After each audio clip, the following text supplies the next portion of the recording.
short stack. If he doubles through, he'll go worst to first. Anybody can still win here on the World Open in this heat. This is a little better than ace deuce, ace hook. 11. Okay, minimum bet 12. Oh, Raised to 12,000 total. Neckelman thought we were still playing 2 and 4, but the blinds have gone up. Minimum raise now is 12, and he'll be forced to make that. He's going to be lucky that he didn't bet 3 times the big blind like he wanted. Yeah, he's facing the Re-raise. best hand in poker right now, the best starting hand, 2 aces. A welcome relief for Norman Pace, who is near the bottom of the leaderboard looking to vault to the top with the Rockets. Norman Pace, I mean, ace is always the 29,000 temptation to try and get total. cute. Is 18,000, might that price Neckelman in? I think so. I think it's a good raise. It's going to put Neckelman to a decision. He has a decent hand. call. I expected Neckelman to call, and he does. He's going to need clubs or a lot of jacks to take down Norman Pace's aces as we go to the flop, Jesse. Yeah. Do the red aces play better than the black ones, or you just you don't care how you get them, huh? You don't care. Any way they come. Queen 7 deuce flop. No pair for Neckelman. That might save him in the end. Oh God, Neckelman's got that look on his face like he's Check. no. Like he's ready to make a move. It He looks might. like it. It's, when there's 67,000 in the All pot. in. Norman Pace going for the stranglehold right here. He says, I want to win it right here. The pot's big enough. With his chips in, it totals 134,000. That's going to move him up on the leaderboard. He wants to win it right here. Not that much. It's really a no decision for Neckelman. He has no pair, no draw. And what happened in 66? Pass. I can't say I blame Pace for moving all in there, Kenna. I mean, as you say, there was more in the pot than there was left in his stack. That's right. Huh? 14, 66? Don't get greedy. Take Yes, it what the was. game gives. Mighty pictures. It gave Norman Pace that hand and second place in chips now with 134,000. Pocket aces for Norman Pace. Now, Kenna, everybody loves the aces, wants the aces. How do you play the aces? Well, it is the best starting hand in poker, and I like to play them strong because you want to run into somebody with the second best hand. Here, ace-jack of clubs for Neckelman, a very reasonable starting hand. He made a nice re-raise before the flop. I like the way he played it, and he took down a nice pot. Yeah, it was enticing, that re-raise, and Neckelman kind of bit off a little bit more than he could chew. So Pace up to second position now. Will he use the chips to his advantage? There's still 5. Okay, fine. Blinds 3 and 6,000, and not that much spread from first to worst right now. That's right. Not a lot of disparity, especially in No Limit Hold'em, Jesse, where the chips can change at any time with a mere double up. So every player potentially dangerous. This player with this hand, very dangerous. Well, pocket queens, the third best starting hand in No Limit Hold'em. Call. Oh, tricky. Wow, he might try to get cute with the 2 queens.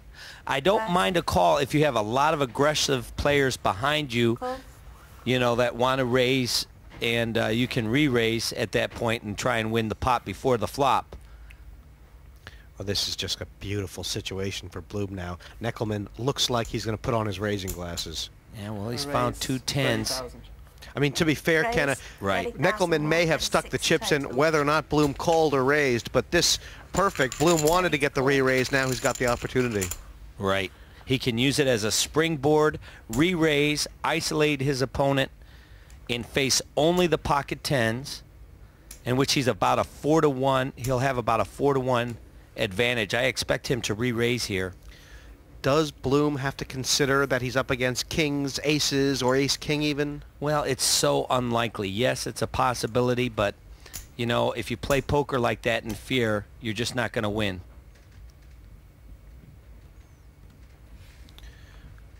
The raise is oh, here he goes. All in. He And, does move all in. You know, I've seen Tony Bloom make that exact move. They're brothers, and he moves the chips in the pot just like his brother. And Darren didn't look too scared there, did he? No. And this is going to be Really tough decision for Neckelman here with pocket tens, a very reasonable starting hand. But as you can see, he's left with only an 18% chance to win if he should call. 61,000 Not a more. good situation in Hold'em before the flop. Pair under pair. And, I mean, can Neckelman take this message, or does he have to consider that Bloom, there's hands out there that Bloom could have that he could beat? Well, there is. It's such a tough decision here. And he makes the right one and lays it down. Wow. That's very mature. It's very mature play. He aptly realized that, you know, if he was against an overpair, he'd be a 4-to-1 dog. And Good race. he says good raise to Darren Bloom, who at least had 2 overcards. So the best he was going to be was a coin flip. I mean, that's not easy to do, to make a raise with the 10s and then lay him down. He stuck in a 30 ball and then had to give him up. Well, you know, he was suspicious of his opponent because, you know, he limped in right before the flop I'm going to do that as a mistake. and then re-raised. So that shows a lot of strength. 6,000 on Bloom. He's got the ace-4. I think he's cranking it up a notch here, Kenna. Well, he's starting to hit his stride. As I said, early out of the gate, he was a little slow, but now he's in the back stretch. He's bringing in a raise with the ace-4, showing no fear. Well, it was a little tough because early on, I think Bloom was in danger of losing his ticket to the family reunion, but now he's a Bloom through and through. In reference making to the fast play of the Blooms, Tony and Darren Bloom. And Muldoon peeling off a flop here. Muldoon peeling off a flop with 10-3. Actually makes second pair on a wing and a prayer. He came into this hand. 25,000. And he's just going to steal it right away from Darren Bloom. Look at this mitt, 10-3. What a horrible starting hand this is. But it's come out smelling, well, blooming like a rose. Yeah, he just slung 5 red chips in there. It's impressive. Bloom. I'll tell you one thing, though. If I know anything about the Blooms, they don't like, okay, when they're to be disrespected. When they've raised a pot and a king comes out, he might just decide to represent the king and re-steal this pot from Muldoon. So you think Darren reads this 25,000 bet as weak? Well, he might read it as a probe bet, or a feeler bet, as we call it, which means the first bettor is trying to feel out where the strength of his hand is, and Darren Bloom might just answer him and say, your hand is no good. Pass. But he wisely throws it away and decides not to make that play. It's almost like Muldoon was playing something else than the cards there, Kenna. I mean, Bloom had won a couple pots in a row. He was starting to dominate the table. And Muldoon, I mean, just put his foot down. He called and then he bet. That's a great point, Jesse. Maybe that's what he was doing. Maybe his cards had nothing to do with it. Maybe he planned that play from the get-go, and the 10-3 was just irrelevant. And Muldoon pretty much saying, I'm here. I'm still here. So we are still 5, but Patrick Neckelman has been given several opportunities to get knocked out of this tournament. He's still hanging on, but just about 10 big blinds, Kenna. It's danger zone for him. Well, as these blinds increase, it's going to be danger zone for everybody. You know, as the blinds increase, the pressure increases because it costs you more each time around the table. Darren Bloom now waking up with some hands, this time ace-queen of hearts.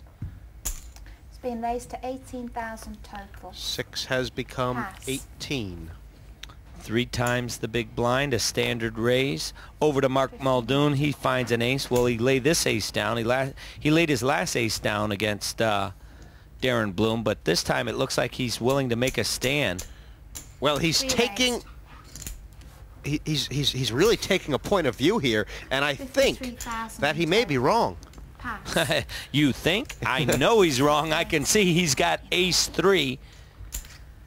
And while we know that he's way behind Darren Bloom, 35,000 when you're more. facing a raise and you have ace-queen in your hand, it is not a comfortable spot to be in. You fear ace-king. You fear a pair. You just plain are in fear. Yeah. Bloom I guess Muldoon